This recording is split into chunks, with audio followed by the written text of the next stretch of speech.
আমাদের প্রত্যেক গৃহিণীদের সকালবেলা উঠে নাস্তা বানানোর একটি ব্যস্ততা থাকে, আর এই ব্যস্ততায় জাতীয় খাবার হচ্ছে রুটি, পরোটা, তার সাথে ভাজি, সবজি অথবা কোনো ডাল। আর এই জাতীয় খাবারটি যদি আগে থেকে বানিয়ে নেওয়া থাকে তাহলে কিন্তু সকালবেলা উঠে তাড়াহুড়াটা একটু কম হয়ে থাকে। তো আমিও কিন্তু ঠিক সেভাবেই এই কাজটা এগিয়ে রাখি। তো চলুন কিভাবে আমি রুটি ফ্রোজেন করি সেটাই আজ আপনাদের সাথে শেয়ার করি।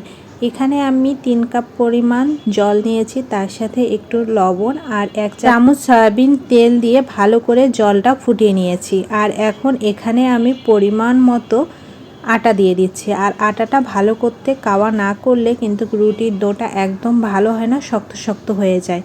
তবে মাঝে মাঝে আমার যখন এই রুটির ডোটা শক্ত হয়ে যায় তখন কিন্তু রুটি বানাতে একদমই ভালো লাগে না।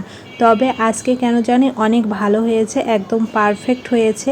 তো এখানে ভালো করে কাওয়া করে নিয়ে একটু ঠান্ডা হতে দিয়েছি। আর তারপর এখন রুটিগুলো আমি সাইজ অনুযায়ী বেলে নিব, যে আমি কি পরিমাণ রুটি বেলে নিব।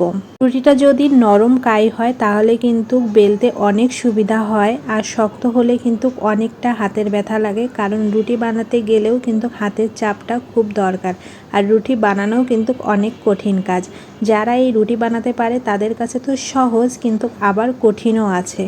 পারফেক্টভাবে যদি রুটির কাইটা না হয় তাহলে কিন্তু বেলতে খুবই কষ্ট হয়ে যায়। তো এখানে আমি রুটিগুলো বেলে নিচ্ছি, জানি না কেমন হচ্ছে, তবে পেটে গেলেই তো শেষ। আসলে আমার মা বলতো যে কেমন হয় হোক, দেখা গেছে খাওয়ার পরে তো পেটেই যাবে, আর পেটে গেলেই তো এই খাবারটা শেষ হয়ে যায়। তো যাই হোক, এখানে আমি সুন্দর মতো ভালোভাবে রুটিগুলো বেলে নিচ্ছি। আর আমি কিন্তু খুব বেশি রুটি বানিয়ে রাখি না, দেখা যায় 15 থেকে 20টা বা এরকম রুটি বানিয়ে রাখি। সকালবেলা উঠে আমাকে এই কাজটাতে একটু তাড়াহুড়া কম হয়ে যায়। আপনাদের দ্বারা দেখা যায় 2টার বেশি রুটি খায় না, আর তার সাথে আমিও হয়তো মাঝে সাঝে 2টা বানিয়ে খাই।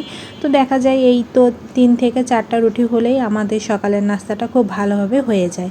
তো তারপর এখন রুটিগুলো আমি হালকাভাবে একটু তাওয়াতে সেঁকে নিচ্ছি। দেখেন একদম 2 থেকে 3 সেকেন্ডের মতো ভালো করে সেঁকে নিচ্ছি, তার বেশি কিন্তু সেঁকতেছি না।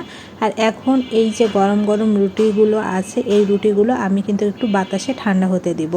আর এগুলো যখন বাতাসে ঠান্ডা হতে দিব তখন কিন্তু অনেক সুন্দর হয়। আর তারপর এগুলো একসাথে করে একটি কৌটাতে ভালোভাবে রেখে দিব। আর এতে করে কিন্তু অনেক দিন, প্রায় 7 থেকে 8 দিনের মতো রুটিগুলো ভালো থাকে। আর তারপরে তো আবার নতুন রুটি বানাতে হয়, আর আমি এভাবেই সবসময় করে রাখি, তাহলে আমার সকালবেলা কাজের চাপটা একটু কমই হয়ে যায়, বলতে ঘুমটা একটু ভালো হয় আর কি। নাহলে সকালবেলা উঠে রুটি বানিয়ে নাস্তা বানাতে অনেকটা সময় লাগে। তো আপনাদের কাছে কেমন লাগলো অবশ্যই কমেন্ট করে জানাবেন।